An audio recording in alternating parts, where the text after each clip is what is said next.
Hello, my name is Claudia SolisLemus. I'm an assistant professor at the University of Wisconsin-Madison. I was planning to be there in person, but unfortunately I couldn't, so I'm going to give this lecture virtually. But I'll be happy to take any questions that you might have by email, or my email information is here in my website. So today, we're going to be covering topics about probability. How do we combine probabilities with the product rule and the addition rule? And how we update probabilities when we have new information available via the conditional probabilities and the Bayes theorem.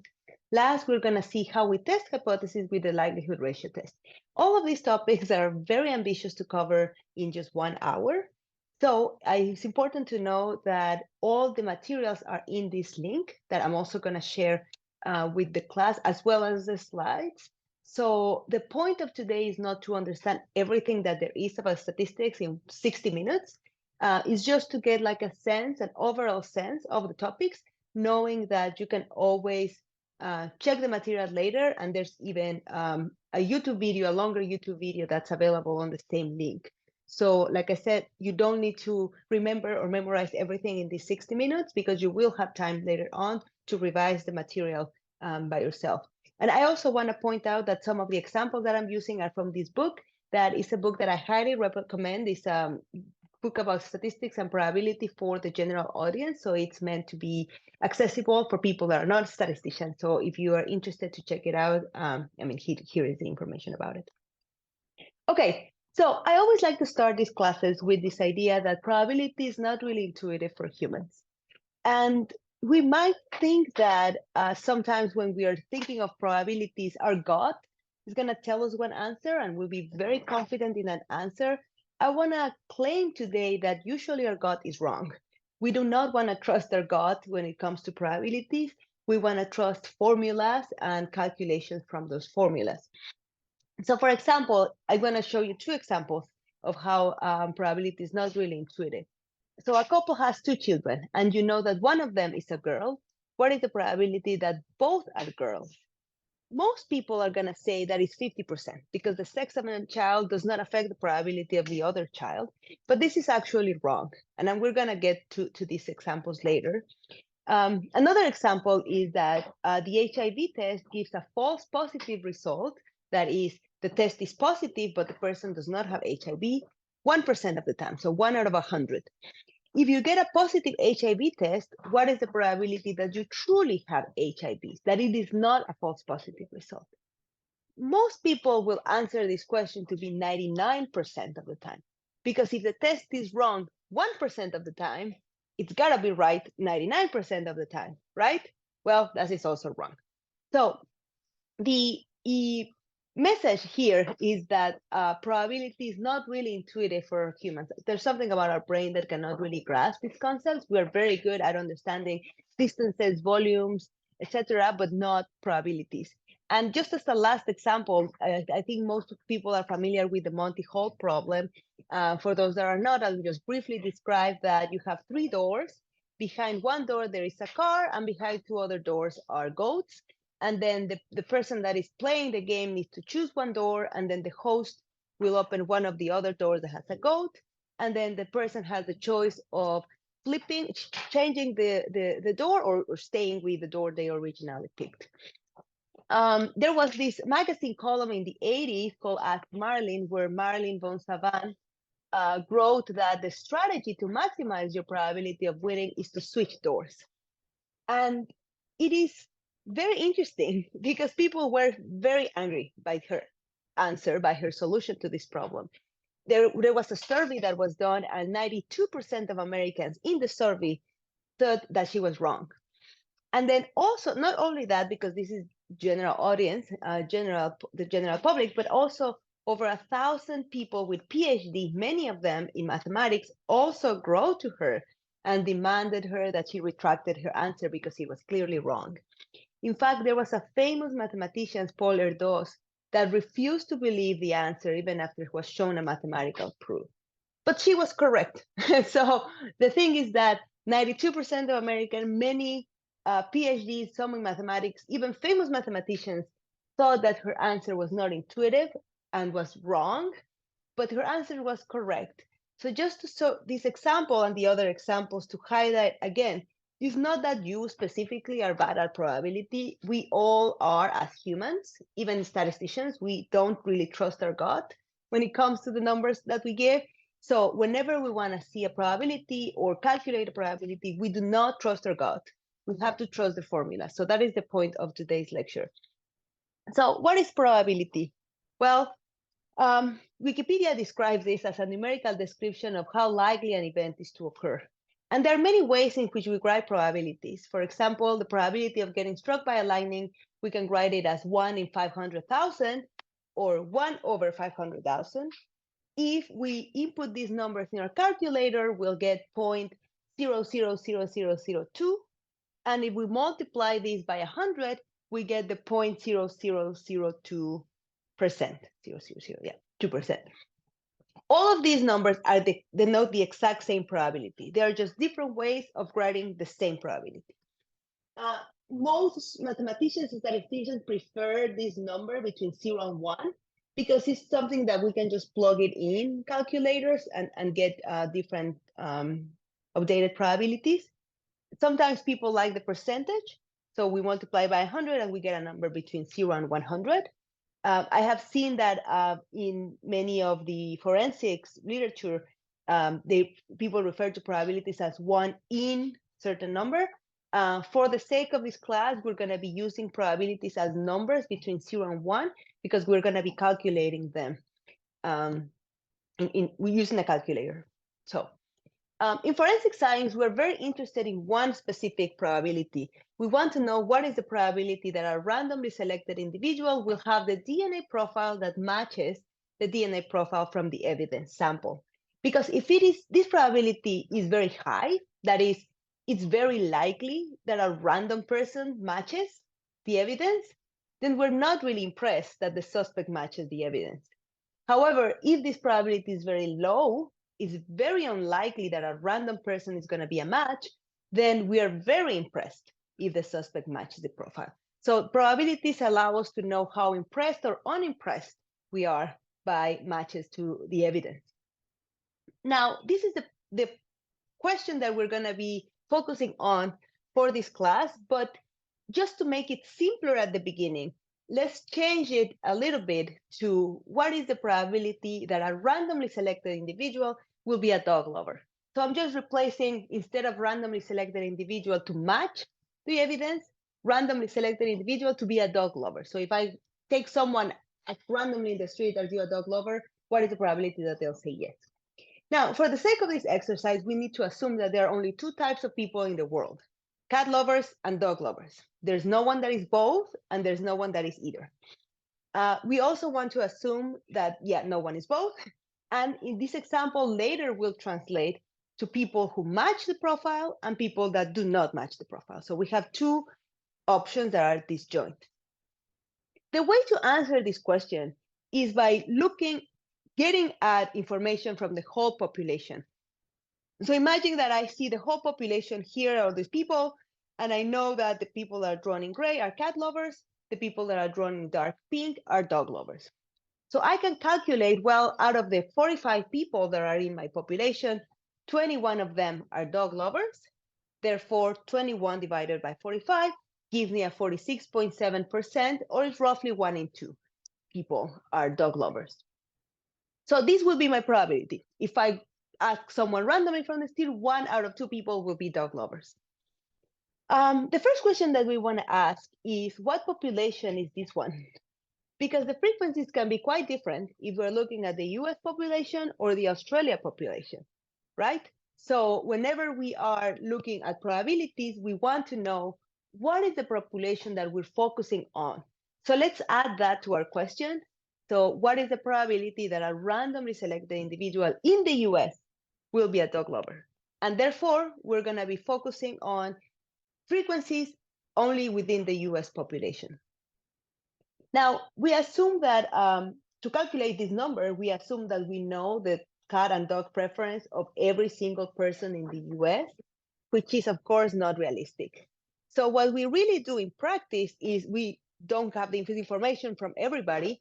So we just get a sample of people And we ask them, from this sample, are you a cat lover? Are you a dog lover? And from the numbers from this sample, we estimate the probability that we want. So in this case, we're getting a sample of just 21 people. 9 of them are dog lovers. So our observed frequency from our sample is 42.3%. It is not the same as the true population probability, 46.7%, but we could argue that it is close, right? Our sample is giving us a probability that is close to the one that we want to estimate. However, the probability that we calculate will be very dependent on the sample that we're using. Because if we took a slightly different sample that is biased towards dog lovers, in the sample, it turns out that 15 out of 21 are dog lovers. So that our sample gives us a probability of being dog lover of 71.4%. This is now very different from the true one. And if, on the contrary, we get a sample that is biased towards cat lovers, then in this sample, there are only 3 out of 21 dog lovers. So the probability of someone being a dog lover is severely underestimated as 14.3%. So the numbers that we're getting as probabilities depend entirely on the sample that we chose. And not just which sample, but also the sample size. If we're taking a sample of just like 6 people, well, in this case, just by luck, 3 out of 6 were dog lovers, so the percentage is not that off. But if we get a small sample and is slightly biased, we might end up with a very biased probability of 0% dog lovers. No one is a dog lover in this sample. If you're using this number to make decisions later, then you will be making a mistake. Because from this sample, you are getting the information that there are very few or no dog lovers in the world. It is very rare that you find a dog lover, and that is clearly false because the true probability puts you at roughly 50% of people that are dog lovers. So this is another second important message. The first one is we need to know which is the population that we're focusing on. Second important message is which is the sample that I'm using to get these probabilities. And we need to know whether the sample is really representative of the population. By representative, we mean it is preserving those frequencies as we see in the population. This, people don't usually get bad samples because they want to. Usually bad samples are obtained for convenience. It's easier to get the information from this group of people without really thinking whether it really reflects the whole population. So we always want to question where the probabilities are coming from. And this is important because really we can translate this question not just from someone being a dog lover or a cat lover has no implications in forensics, unless there's dog hair in the crime scene, but we really want to tackle the question of whether a person has a specific allele in their DNA. And the allele frequency is the one that we get from this sample. So if we looked at the allele in the whole population, maybe we have an allele of 46.7%, is not that rare. But if we got a really biased sample of people that do not have the allele, then we might be thinking that the allele is very rare when in fact it is not rare. So this is very important. We either get a good sample and therefore the allele frequency agrees with the truth, or we get a biased bad sample and then we conclude that the allele is very rare when in fact it's not. So this is very important as we're getting to probabilities. We want to ask the question, where did the sample come from? Is it representative of the population, and how large the sample is? Now we move on to the point where we have already calculated some probabilities and we want to calculate other probabilities without having to do the survey or the questions. So imagine that the whole point of knowing if someone is a dog lover is because you're in a dating app and you want to meet someone who is a dog lover. Imagine also that you're very picky and you want to meet someone whose favorite color is red. So you want 2 events to be satisfied at the same time. You want to meet someone that is a dog lover and their favorite color is red. This is the notation I'm going to be using. P parentheses means probability of randomly selected person being a dog lover and having red as their favorite color. Whenever we want the probability of 2 events happening at the same time, The product rule allows us to calculate this probability very easily as the product of the two other probabilities, the probability of someone being a dog lover and the probability that their favorite color is red. We already calculated in our toy example the probability of someone being a dog lover. Assume that I just tell you that I calculated it, I estimated this frequency of random person having favorite color red is 0.09. We multiply them and we get 0.042 or 4.2%. So with the product rule, we multiply two probabilities and then we get a smaller probability because for the event to be true, it's harder because we have more conditions. The person not only needs to be a dog lover, but they also need to have favorite color red. So that's why we're multiplying, we're shrinking the set of people that satisfy the probabilities. So just to see that in this cartoon, to make the numbers easier, imagine that the probability of someone being a dog lover is 1 out of 10. The probability of liking color red is also 1 out of 10. So if we have 100 people, 10 will be dog lovers because of the 1 out of 10 ratio. And out of those 10, 1 will have color red as their favorite. So there's really just 1 out of 100 that satisfies both conditions. That's why we multiply the probabilities on the product rule. There is an important assumption whenever we're using the product rule, and that is the events that we're multiplying, they have to be independent. What do we mean by independent event? Two events are independent if knowing one is true does not give us any information about the other. Put it differently, if I tell you that I am a dog lover, does that tell you anything about my favorite color? Probably not. And if someone tells you their favorite color is red, does that give you any information about them being dog or cat lover? No information. So these two events, they are independent, so we can use the product rule safely. Two events that, so that's what I just said. Two events that are not independent, for example, is someone being a dog lover and having a dog. These two events are not independent because if someone is a dog lover, it is more likely that they have a dog than someone being a cat lover. So knowing one of these events is true gives you information about the other. So we cannot really calculate the product rule. We use the product rule to calculate the probability of these two events. What we would have to do if we want to calculate that probability would be to, again, go into a survey and count how many people are both dog lovers and have a dog out of the whole population. So the product rule allows us to calculate probabilities without having to go out there and do surveys of samples again. So, but again, only valid for independent events. How is this connected to forensic science? Well, turns out that when we're calculating probabilities of matches, we want to know what is the probability that a certain allele is in locus 1 and another allele is in locus 2. So we want both of these alleles to be present in the sample. And because we assume that the alleles in the sample are independent, we can multiply those probabilities. So the main assumption is whether the loci are independent, which the loci that people use for this type of test generally are independent. And this is what's called random match probability, that we won't be seeing this today, but I assume that you will learn about this at some point. So whenever you're talking about random match probability, that means just that product of the alleles at different locus. But again, loci needs to be assumed to be independent. So that is for the product rule. Product rule, we calculate probabilities of two events or more happening at the same time. We multiply them, but they have to be independent. Now, there's another rule that is called the addition rule. And this addition rule happens when you want one or the other event to be true.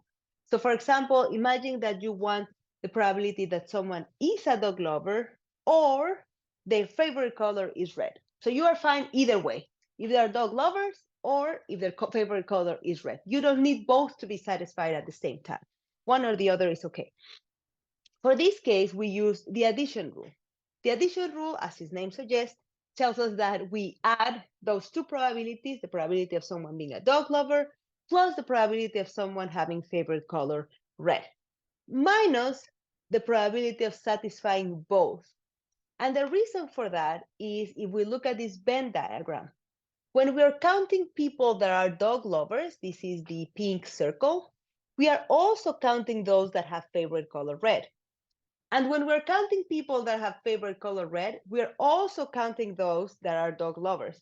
So we're counting the intersection twice when we're counting dog lovers and when we're counting people with favorite color red. So we need to subtract it once to get the accurate probability that we want. Usually, the addition rule is used when there is no intersection.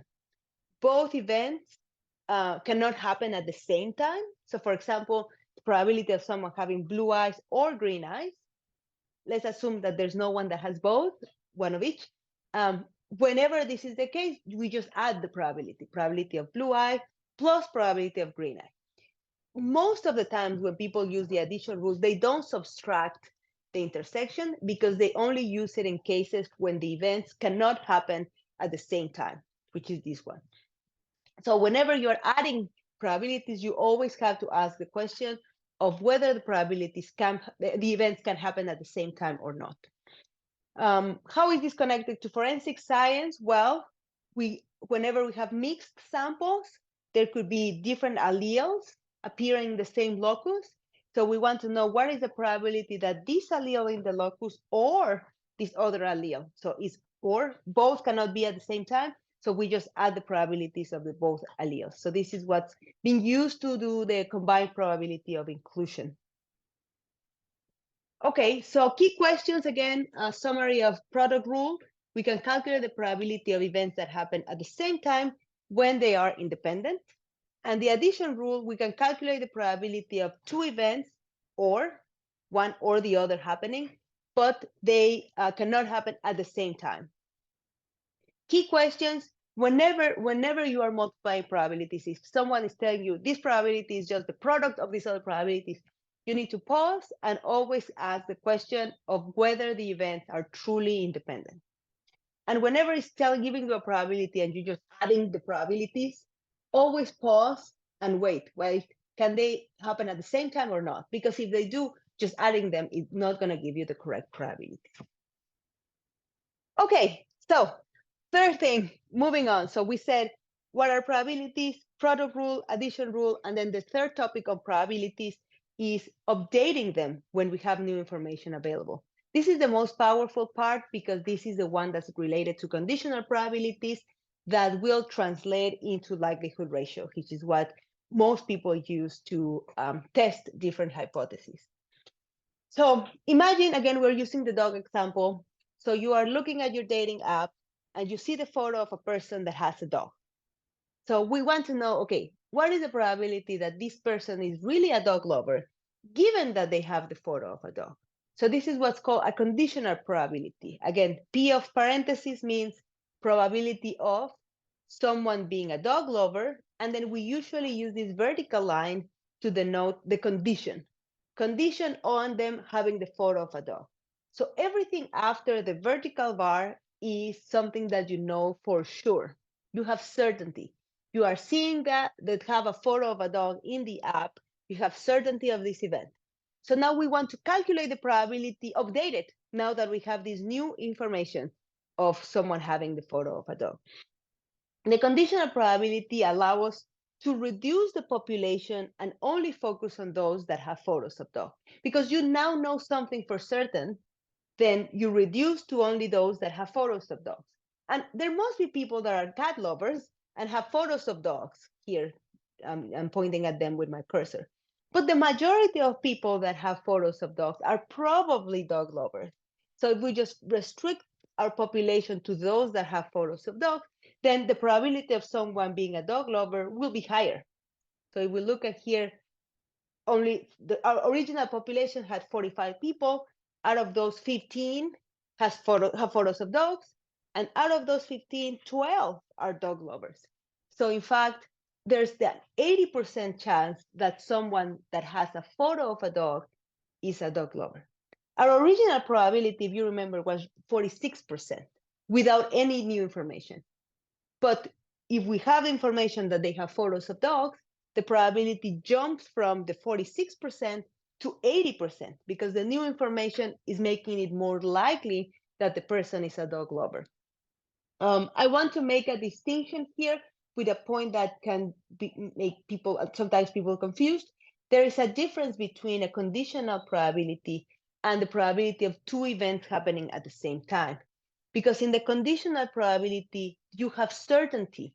You know that the person has the photo of a dog, whereas the probability of two events happening at the same time, both events are unknown. You want to know the probability that someone is a dog lover and has photos of dogs. So you don't know either. You want them both to be satisfied.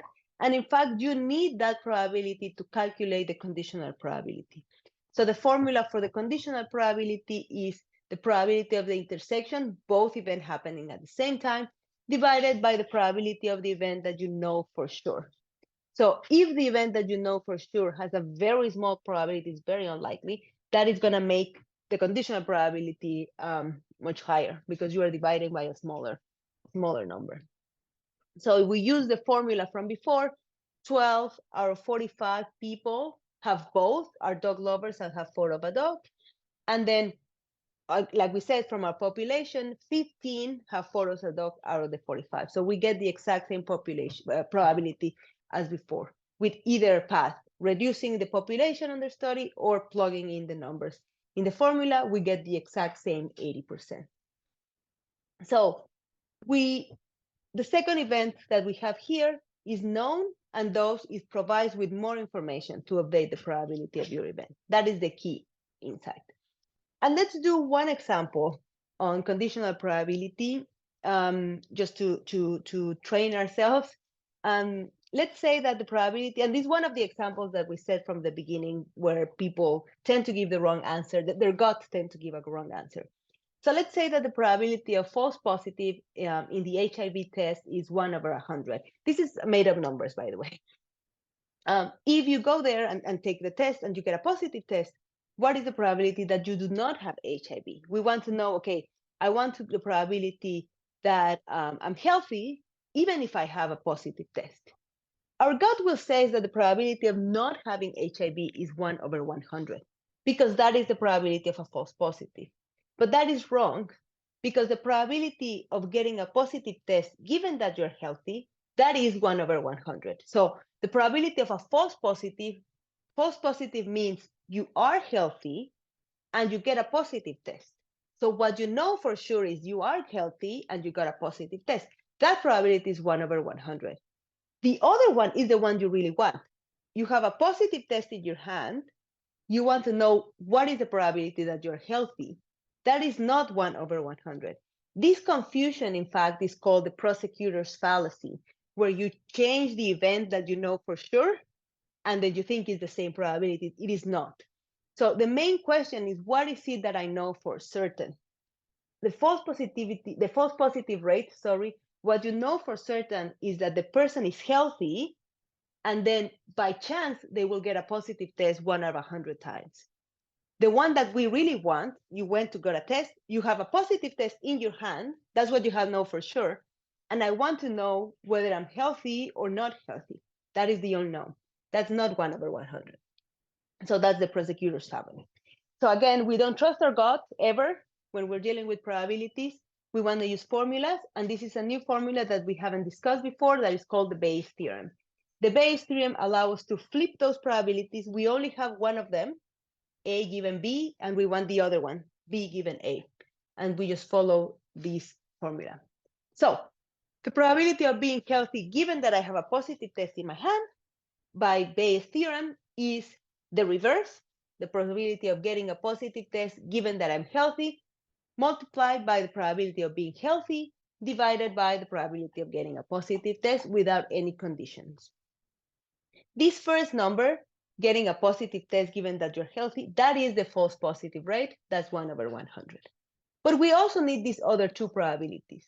The probability of just being healthy is called the prior probability before any information is collected. And we usually have, we use for the case of disease, the prevalence, depending on your risk group. So this will depend on your age, your sexual preference, your race, economic status, many variables will determine the HIV prevalence in your group. For the sake of the example, let's just say that the probability of being healthy is just 1/100, and the probability of being sick is 1/100, and the probability of being healthy is 99/100. So that's the one.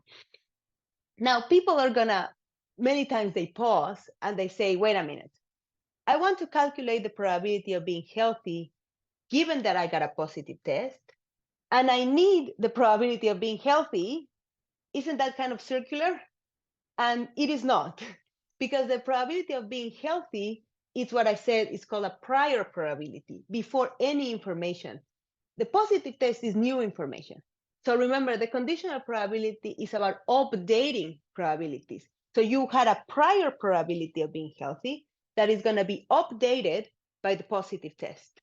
Yeah, so we are updating our probability. So that's the one that we want. So yes, you do need the prior probability to calculate the conditional probability. And this is a very important point that I'm going to get to it again for forensics.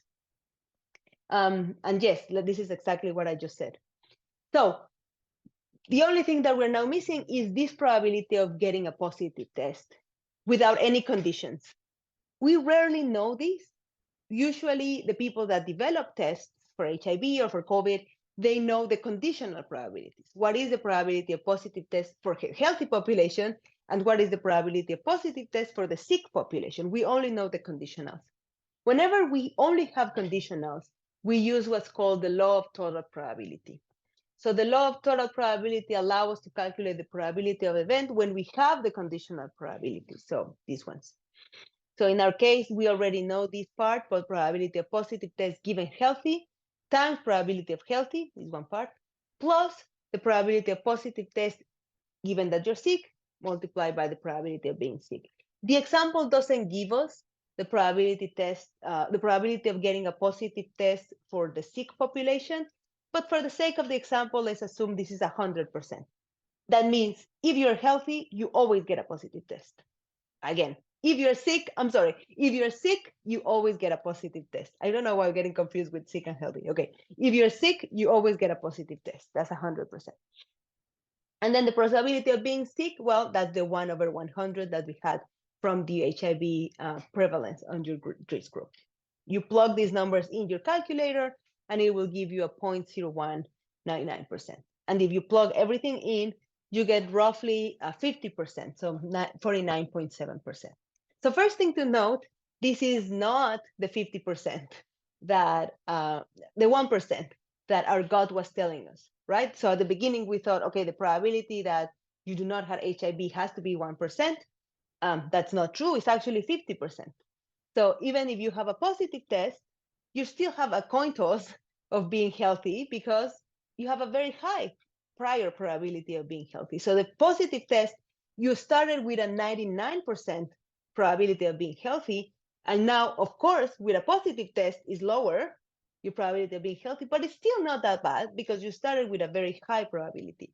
However, what happens if you change this?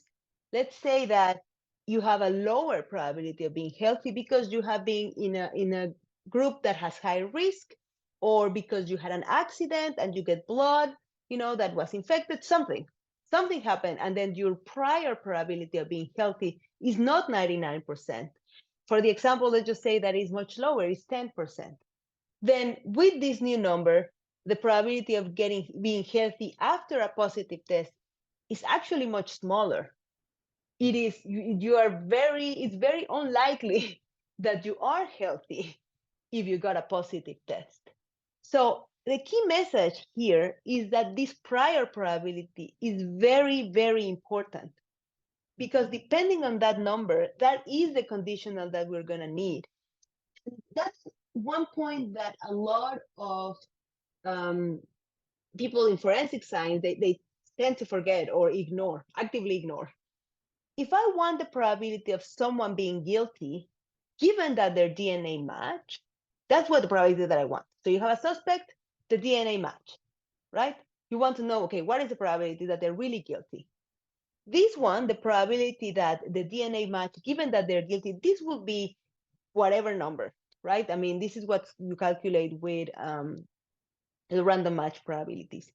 But you also care about this prior probability of being guilty, right? This prior probability is based on other evidence that is not the DNA profile. For example, there have been cases where there is a match found in profile, but the person was not in the country at the time of the crime. So if the person is not in the country at the time of the crime, then the prior probability of them being guilty is 0, right? They were not even in the country. So it doesn't matter if it is very unlikely to get a match, if it is very rare to get a match, the fact that they were not in the country completely nullifies this probability. So the probability of being guilty, guilty, even if there is a DNA match, that's 0, because the prior probability of being guilty is 0 because they were out of the country. So the point I'm trying to make is most of the time, people focus on the DNA match given guilty. That probability is the one that we get from the forensic science, right? And that is the one that impresses the jury and everybody because it tends to be like really, really strong evidence for guilt. But that's not the probability that we want. We want the other one, probability of guilty given DNA match. And that probability requires a prior probability that depends on many other things. So that's important to keep in mind. And that's what we're going to highlight now in some of the prosecutor's fallacies. The probability of being guilty given the evidence is not the same as the evidence is being guilty. They're also conditioning on the wrong event. For example, I'm going to show one example here where there was a battered woman that was murdered by their husband. Well, she was murdered and the husband is on trial. The defense lawyer presents the following statistics. Out of 100,000 battered women in the US, only 40 were murdered by their partner. Therefore, the probability that the husband is guilty is 40 divided by 100,000. But I want to pause here and ask whether this is the right probability that we want. And we also have other statistics that are going to help us answer this question. So of the set of 100,000 battered women, 45 were murdered and 99,955 were not murdered. But out of the 45 murdered women, 40 were murdered by their partner and 5 were murdered by someone else. So this argument makes it sound like it's very unlikely that the husband murdered this woman because only 40 out of 100,000 cases, the woman is murdered by their husband or partner. But that's not the conditioning event that we want. That's true. The probability of murdered by a partner, given that you're a battered woman, that is very small, 40 divided by 100,000. Most of the cases don't result in murder. But that's not the case here because the woman was not just a battered woman, she was murdered, a murdered woman. So what we know for sure is that she was murdered. So the probability is very different. The probability of being murdered by your partner, given that you were murdered, that is 40 divided by 45 or roughly 90%. So if you have been murdered already, then it is very likely that you were murdered by your husband. So the conditioning event is the one that was wrong in this case. And then we have the case of multiple testing. Multiple testing is when, for example, we have the probability that 2 DNA profiles match by chance, and that was calculated as 1 over 10,000. Again, these are made up numbers. There is a database of 20,000 men, and 1 match is found. How confident do you feel with the match? At first glance, because the probability of a random match is 1 over 10,000, you might think that, well, it's very unlikely that you just get a random match. But that happens only when you do one test. But here you're making the test 20,000 times. You are repeated, that's what's called multiple testing.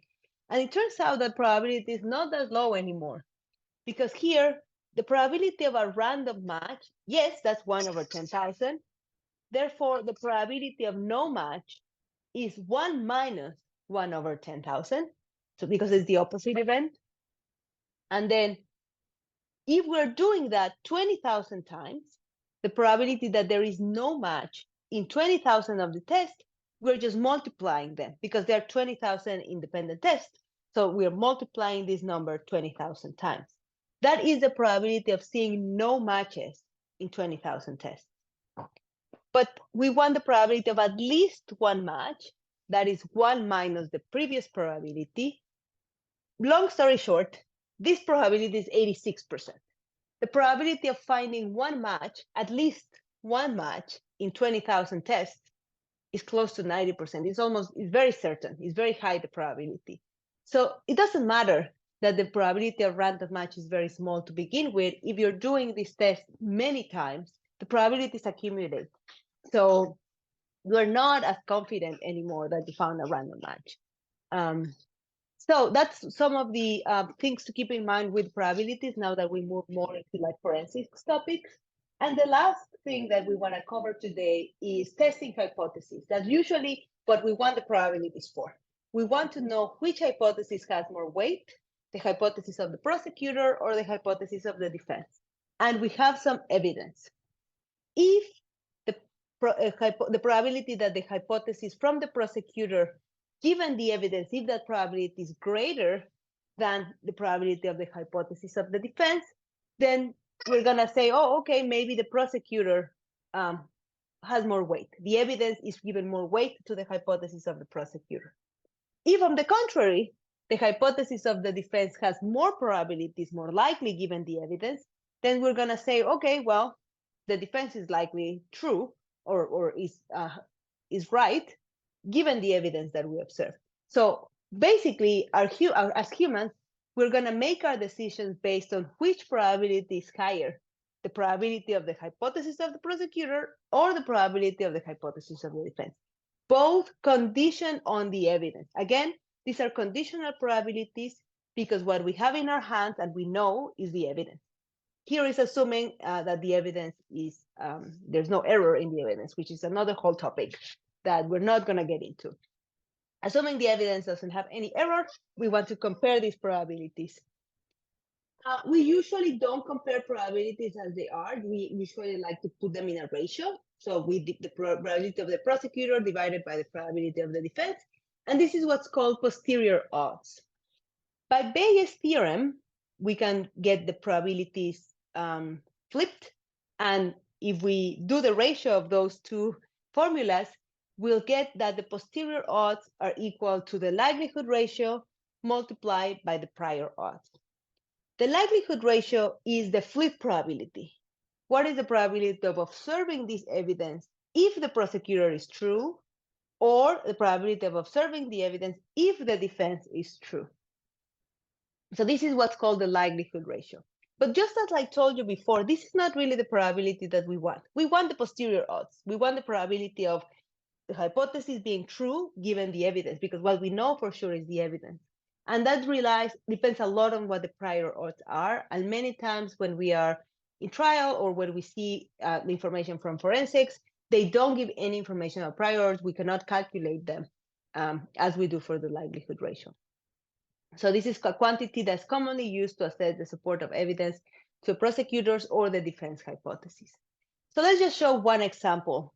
Let's just suppose that the suspect, a very simple example, the suspect has blood type O. The evidence is that blood type O was found in the crime scene. So both the suspect and the crime scene have the same blood type. The prosecutor hypothesis is that the suspect is the source of the blood in the crime scene. And the defense hypothesis is that there was a random person that was the source of the blood in the crime scene. These are the blood type frequencies in the US. We want to calculate the likelihood ratio. So the probability of the evidence, given that the hypothesis of the prosecutor is right, that is 1. Because if the suspect is the source of the blood, the suspect is type O, therefore the blood in the evidence is going to be type O. So that is just 1. I mean, if you tell, okay, I leave blood here, then my blood is going to be in the crime scene. That's with probability 1. So this is, if the suspect is the source of the blood, then we will find the blood type O with probability 1. Now, if the defense is right, there was a random person that left the evidence in the crime scene, then this is probability 0.44. Why? Because that is how frequent or common type O is in the general population. And again, pretending that these numbers come from a reliable sample and they're for the correct population, the likelihood ratio will be 1 divided by 0.44, or that is 2. If the likelihood ratio is greater than 1, it gives weight to the hypothesis of the prosecutor. If the likelihood ratio is less than 1, it provides weight to or evidence in favor of the hypothesis of the defense. But this can be very subjective. So is 2 a lot of evidence, not a lot of evidence? There has been some guidelines from the scientific working group, DNA and analysis methods, that they have this informative table where for the likelihood ratio, you need to provide a verbal qualifier.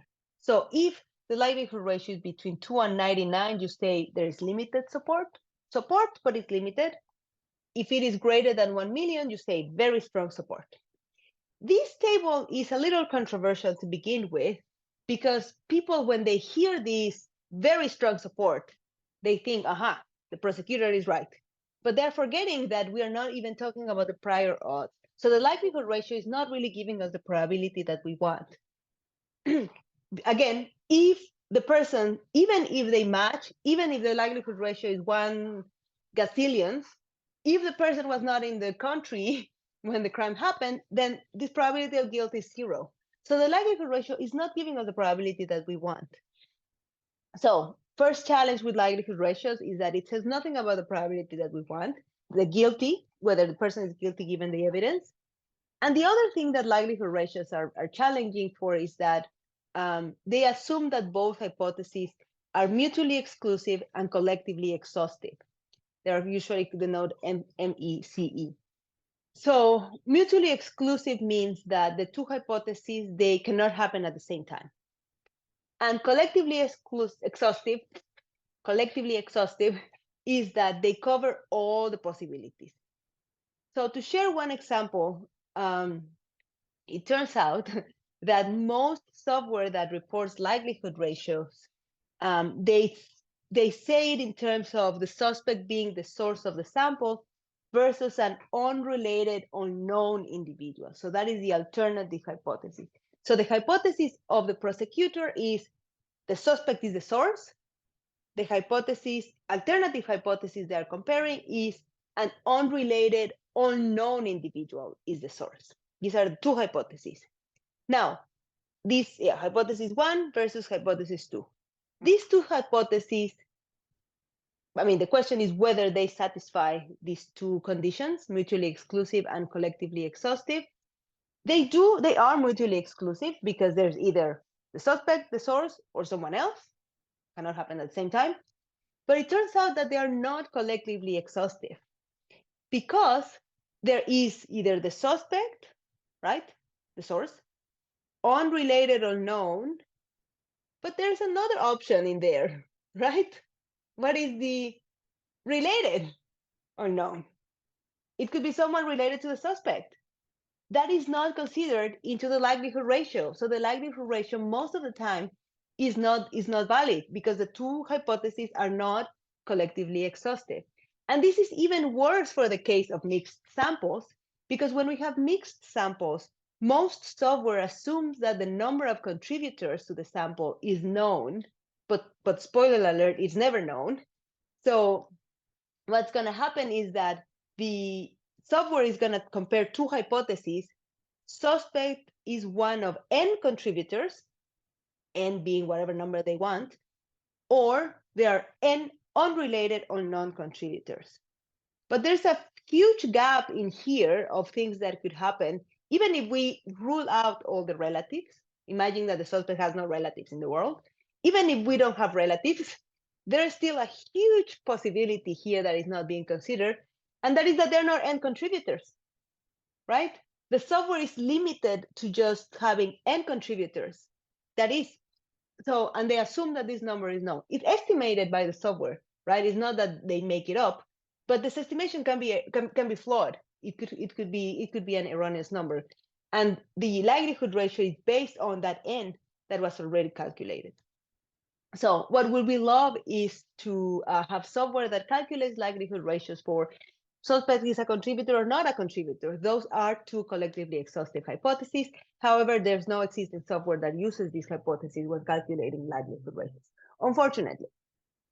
And then there's a third challenge, and that is, even in cases when the hypotheses satisfy the mutually exclusive, collectively exhaustive assumptions, this likelihood ratio computation relies on many assumptions: population structure, drop-ins, drop-outs, noise, that are rarely made explicit, and they could have even software errors. So I'm a huge proponent of open source code, open source software. It is very troubling that most of the software that calculates likelihood ratio is closed code. Closed code in the scientific world, we don't trust it very well because there are very few people that are in charge of this, and there can be many errors. So one of the points of open source is that anybody can validate what the software is doing.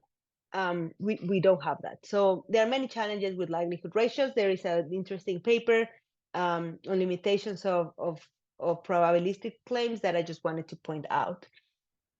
I think that I'm running out of time. I didn't put a timer when I was doing the recording, but I just want to summarize what we have seen so far. We went over what are probabilities, how do we combine probabilities. So the product rule gives us probability of events that happen at the same time when they're independent. We use them for probabilities of random matches. The addition rule gives us probabilities of two events that are either or, but they have to not happen at the same time. We have the probabilities.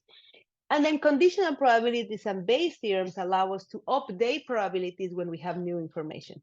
So I'm healthy a priori with certain probability. If I go do a COVID test or a HIV test, if I get the results of that test, my probability of being healthy gets updated.